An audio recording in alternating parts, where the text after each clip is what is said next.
दोस्तों, बॉलीवुड की मुश्किलें कम होने का नाम नहीं ले रही। सब नए साल का वेलकम कर रहे हैं, मगर इस बार बॉलीवुड में मातम पसरा हुआ है। मातम किसी की मौत का नहीं, बल्कि 100 साल पुरानी सिनेमा के सबसे बदनामी वाले दौर का है।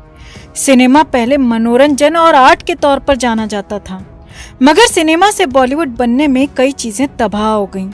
आर्ट और एंटरटेनमेंट तो कहीं नहीं रहा। बस अब सिर्फ बॉलीवुड ड्रग्स वसूली, इनकम टैक्स की चोरी, ईडी, सीबीआई और एनसीबी की जांच के लिए जाना जाता है। और अब जो बॉलीवुड पर सुकेश चंद्रशेखर नाम का साया पीछे पड़ा है, वो दूर होने का नाम नहीं ले रहा। और अब जो खबरें सामने आ रही हैं, उसके मुताबिक बॉलीवुड की 15 एक्ट्रेसेस मुंह छिपाने को मजबूर हो जाएंगी और कई एक्टर्स भी देश छोड़कर भागने को मजबूर हो जाएंगे, क्योंकि इस बार ईडी ने ऐसा तुरुप का इक्का फेंका है जिसके जाल में कई बॉलीवुड स्टार्स फंसते हुए दिख रहे हैं। ईडी यानी कि प्रवर्तन निदेशालय ने नोरा फतेही को सुकेश चंद्रशेखर के खिलाफ अपना गवाह बना लिया है। अब नोरा फतेही न सिर्फ सुकेश के राज खोलेगी, बल्कि जैकलीन फर्नांडिस और श्रद्धा कपूर और साथ ही साथ शिल्पा शेट्टी समेत तकरीबन 15 एक्ट्रेसेस के ब्लैक सीक्रेट्स खोलेगी। कैसे रुपयों के लालच में ये एक्ट्रेसेस इतना गिर जाती हैं, ये सब नोरा फतेही कोर्ट में अब अपनी जुबान से बताएंगी। तो आपको नोरा फतेही की गवाह बनने की पूरी इनसाइड न्यूज़ बताते हैं।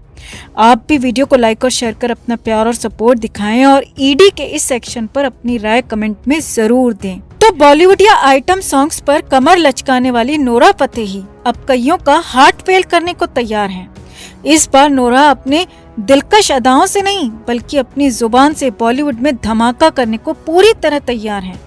जी हाँ, सुकेश चंद्रशेखर के 200 करोड़ के रंगदारी वाले केस में अब नोरा फतेही गवाह बनने को तैयार हो गई हैं। ईडी नोरा फतेही को न सिर्फ सुकेश के केस के खिलाफ इस्तेमाल करेगी, बल्कि बॉलीवुड से जुड़े वसूली के तारों का भी भंडाफोड़ करेगी। तो कैसे नोरा फतेही गवाह बनने को तैयार हुई और नोरा के साथ सुकेश ने क्या कुछ गेम खेला था, वो भी नोरा ने सब बता दिया। तो बॉलीवुड से जुड़े ठग सुकेश चंद्रशेखर का मामला और पेचीदा होता जा रहा है। इस केस में हर रोज नए और शॉकिंग नाम भी सामने आ रहे हैं। बॉलीवुड एक्ट्रेस नोरा फतेही और जैकलीन फर्नांडिस के इस केस में जुड़े होने की पक्की खबरें आ चुकी हैं। इस केस के एक्ट 2002 के सेक्शन 50 और 50(3) के तहत हाल ही में नोरा का चौंकाने वाला स्टेटमेंट रिकॉर्ड किया गया, जिसमें उन्होंने अपने ऊपर लगे आरोपों को तो गलत बताया ही, साथ ही साथ बॉलीवुड से जुड़े कई सीक्रेट्स भी बताए। लेटेस्ट जानकारी के मुताबिक ठग सुकेश चंद्रशेखर के खिलाफ चल रहे केस में Bollywood actress Nora Fatehi prosecution की गवाह बनने को तैयार हो चुकी हैं। ठग सुकेश की पत्नी लीना पॉल के चेन्नई में हुए एक इवेंट को अटेंड करने के बदले में नोरा फतेही को सुकेश ने एक BMW कार और एक आईफोन गिफ्ट के तौर पर दिया था। अब पूरे मामले में नोरा फतेही सुकेश चंद्रशेखर के खिलाफ गवाह के तौर पर पेश होंगी। हाल ही में नोरा ने ईडी संग पूछताछ में अपने ऊपर लगे आरोपों को गलत बताया था और कई चौंकाने वाले खुलासे किए थे। सूत्रों की माने तो नोरा ने साफ साफ बता दिया कि उनका सुकेश से कोई लेना देना नहीं है। वो सुकेश से कभी नहीं मिली, बल्कि उनकी पत्नी लीना पॉल से मिली थी। नोरा ने यह भी बता दिया कि बॉलीवुड के कई एक्टर्स और एक्ट्रेसेस सुकेश से सीधे संपर्क में रहते हैं।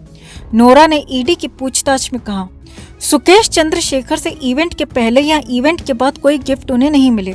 नोरा ने कहा, उन्हें जो गिफ्ट्स मिले थे वो इवेंट के टाइम पर गिफ्ट्स के तौर पर ही दिए गए थे।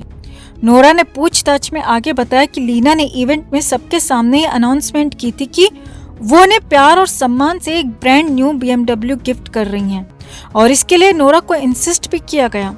नोरा ने कहा कि उन्होंने इस बारे में कोऑर्डिनेटर से पूछा तो उसने कहा कि ये सब नॉर्मल है और ऐसे गिफ्ट्स आर्टिस्ट को मिलते रहते हैं, और इसके लेने के बाद नोरा सीधे अपने घर मुंबई चली आई।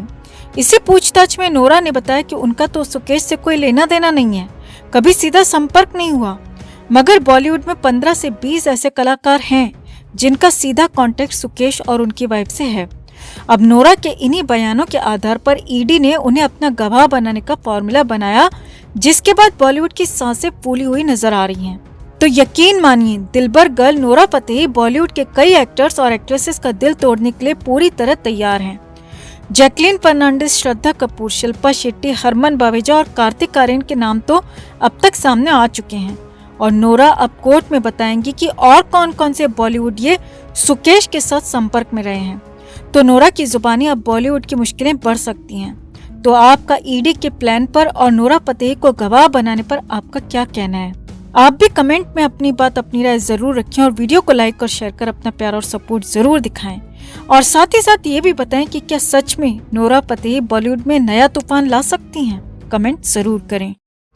तो जैकलीन फर्नांडिस सुबह 11 बजे ईडी के दिल्ली वाले दफ्तर में पहुंच गईं। काले लिबास को धारण कर जैकलीन हाथों में मोटी फाइलें भी लाईं। जैकलीन के साथ वकील भी मौजूद थे। जैकलीन को लग रहा था कि 2-3 घंटे में फ्री होकर वापस मुंबई के लिए फुर्र लेंगी। और खबर तो ये भी है कि जैकलीन ने शाम के 5 बजे की फ्लाइट मुंबई के लिए करवा कर भी रखी थी। जैकलीन को दूर दूर तक अंदाजा नहीं था कि ईडी के दफ्तर में क्या कुछ होने वाला है। तो जैसे ही जैकलीन पहुंची तो जैकलीन को ईडी का स्टाफ सीधे इंट्रोगेशन रूम में ले गया, जहां पर 2 महिला अधिकारी समेत 8 अधिकारियों की टीम मौजूद थी। जिस कमरे में जैकलीन से पूछताछ हुई वहां पर फाइलों का अंबार लगा हुआ था। कम रोशनी वाले कमरे में जैकलीन को करीब आधा घंटा बिठाया गया। घबराहट और बेचैनी की बात कहने पर जैकलीन को पानी और कॉफी के लिए भी पूछा गया और इसके बाद जैकलीन के नॉर्मल होने पर 8 अधिकारी टेबल के पास बैठ गए और फिर जैकलीन से पूछताछ शुरू की गई। जैकलीन से सबसे पहले पूछा गया कि आप सुकेश चंद्रशेखर को कैसे जानती हैं?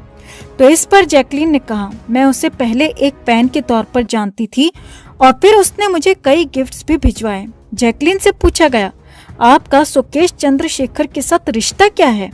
तो इस पर जैकलीन की जबान हड़बड़ा गई, क्योंकि सच बोलती तो फंसती और झूठ बोलने की तो कोई जगह ही नहीं बची, क्योंकि जैकलीन और सुकेश की अतरंगी फोटोज पहले ही सोशल मीडिया पर आ चुकी हैं। तो इस पर जैकलीन ने सिर्फ इतना कहा कि हम दोस्त हैं। अब इस पर ईडी के अधिकारी ने पूछा, दोस्ती सिर्फ सुकेश से थी या फिर सुकेश के धंधे से भी?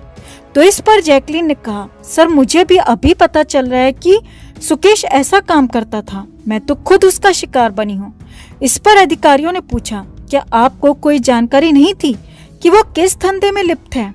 वो तिहाड़ से जमानत पर आकर आपके साथ घूमता रहा, होटल में साथ रुका, तो फिर भी आप कैसे अनजान हो सकती हैं उसके काम और धंधे से? तो इस पर जैकलीन ने कहा, सर वो खुद को बिजनेसमैन बताता था, मुझे नहीं पता था कि वो जमानत पर बाहर आया है। तो इस पर एक अधिकारी ने कहा, लेकिन हमारे पास ऐसे कुछ सबूत हैं और कुछ चैट्स भी हैं जो साफ बता रही हैं कि आपको सुकेश के बारे में सब कुछ पता था, फिर भी आप उसके साथ घूम रही थीं, महंगे गिफ्ट्स ले रही थीं और करोड़ों के ट्रांजैक्शन के सबूत भी हमारे पास हैं। अब इस बात को सुनते ही जैकलीन पसीना पसीना हो गई। दिल्ली की ठंड में भी जैकलीन पसीने से तरबतर हो गई और जैकलीन ने पानी मांगा और फिर एक फोन करने की इजाजत भी मांगी। अब शायद जैकलीन को अंदाजा नहीं था कि ईडी के पास कौन सी चैट्स और कौन से सबूत हैं, इसीलिए जैकलीन अपने वकील से बात करना चाहती थी। मगर ईडी के अधिकारियों ने पूछताछ के बीच में फोन का इस्तेमाल करने से साफ इनकार कर दिया। अब इसके बाद कई ऐसे सवालों का जवाब देने में जैकलीन की शामत आ गई। जैकलीन ने 2 बार वकील से बात करनी चाहिए, मगर दोनों ही बार ईडी की टीम ने साफ मना कर